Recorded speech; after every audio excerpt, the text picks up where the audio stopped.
ఒకప్పుడు నెల్లూరు జిల్లా పరిధిలు దాటి తెలుగుదేశం పార్టీలో చక్రం తిప్పిన సోమిరెడ్డి చంద్రమోహన్ రెడ్డి ఇప్పుడు తన సొంత నియోజకవర్గంలో పార్టీ టికెట్ కోసం ఎదురు చూడవలసిన దుస్థితి నెలకొనడం ఆశ్చర్యం, అవమానకరం. ఇందుకు దారితీసిన కారణాలు ఏవైనా జిల్లాలోని అన్ని నియోజకవర్గాల్లో అభ్యర్థులను ఖరారు చేసి ప్రకటించిన టీడీపీ అధినేత చంద్రబాబు నాయుడు సర్వేపల్లి సీటును మాత్రం ఇప్పటికీ ప్రకటించకపోవడం చంద్రమోహన్ రెడ్డి రాజకీయ సీనియారిటీకి అవమానకరం. ఇప్పుడు ఆయన వర్గం ఈ విషయంపై తీవ్ర అసంతృప్తితో రగిలిపోతోంది. ప్రత్యర్థి కాకాని గోవర్ధన్ రెడ్డిని ఢీకొని అష్టకష్టాలు పడి ఇన్నాళ్లు పార్టీని నెట్టుకొచ్చిన చంద్రమోహన్ రెడ్డికి సర్వేపల్లి టికెట్ కేటాయించేందుకు అధినేత చంద్రబాబు వెనకాడడం ఏమిటని సొంత నియోజకవర్గంలోని అభిమానులు తలపట్టుకుంటున్నారు.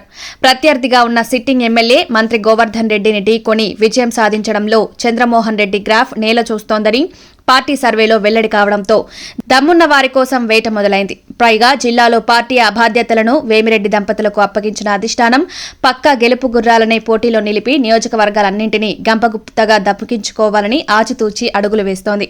రాష్ట్రంలో టీడీపీ అనుకూల పవనాలు వీస్తున్న తరుణంలో సోమిరెడ్డికి టికెట్ నిరాకరించడం సరికాదని ఆయన అనుచరులు ఆవేదన వ్యక్తం చేస్తున్నారు.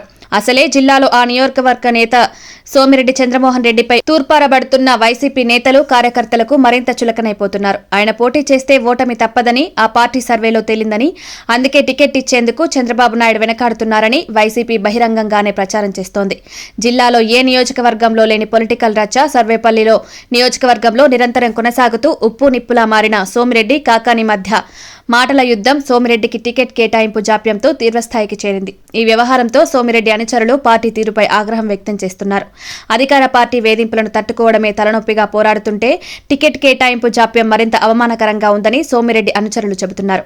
పైగా ప్రత్యర్థులు చేస్తున్న ప్రచారాన్ని తిప్పుకొట్టేందుకు పార్టీ మౌనం తమను నిస్సహాయులను చేస్తోందని సోమిరెడ్డి అనుచరులు అంటున్నారు. ఇదిలా ఉంటే టీడీపీ అధినేత చంద్రబాబుపై ఆదాని ఒత్తిడి పెరిగి టికెట్ కేటాయింపులో జాక్యం జరుగుతోందని ప్రచారం జరుగుతోంది. పోర్టు వద్ద చీటికి మాటికి నిరసనలు చేస్తూ తలనొప్పిగా తయారయ్యాడని, సోమిరెడ్డిపై అదాని ఆగ్రహంతో ఉన్నాడని, ఆ కారణంగానే టికెట్ కేటాయింపులో జాప్యం జరుగుతోందని తెలుస్తోంది. సోమిరెడ్డి తలనొప్పిని వదిలించుకునేందుకు అదాని మరో అస్త్రాన్ని ప్రయోగిస్తూ సర్వేపల్లి సీటును బీజేపీకి కేటాయిస్తే గెలిపించుకుంటామంటూ ప్రపోజల్ లేవనెత్తినట్టు సమాచారం. దీంతో సోమిరెడ్డి చంద్రమోహన్ రెడ్డి తన కుటుంబంలో ఎవరో ఒకరికి సీటు కేటాయించాలని పట్టుబట్టినట్టు వినికిడి. ఇన్ని గందరగోళాల మధ్య టికెట్ కోసం సోమిరెడ్డి చంద్రమోహన్ రెడ్డి పడుతున్న కష్టం ఆయన రాజకీయ జీవితంలో ఇదే తొలిసారని సోమిరెడ్డి అనుచరులు వాపోతున్నారు. సర్వేపల్లి సీటుపై అటు అదాని, ఇటు సోమిరెడ్డి పోరాటంలో ఎవరిది పైచేయి అవుతుందో ఈ వారంలో తేలనుందని తెలిసింది. చంద్రమోహన్ రెడ్డి కుటుంబంలో ఒకరికైనా టికెట్ ఇచ్చి సోమిరెడ్డిని ఓదార్చే ఆలోచనతో అధినేత ఉన్నారని తెలిసింది. మొత్తం మీద సుదీర్ఘ రాజకీయం అనుభవం ఉన్న సోమిరెడ్డికి సర్వేపల్లిలో వ్యతిరేక పవనాలు వీచడం చర్చనీయంగా మారింది. చివరి క్షణంలోనైనా సోమిరెడ్డికి పోటీ అవకాశం వస్తుందేమో వేచి చూడాలి.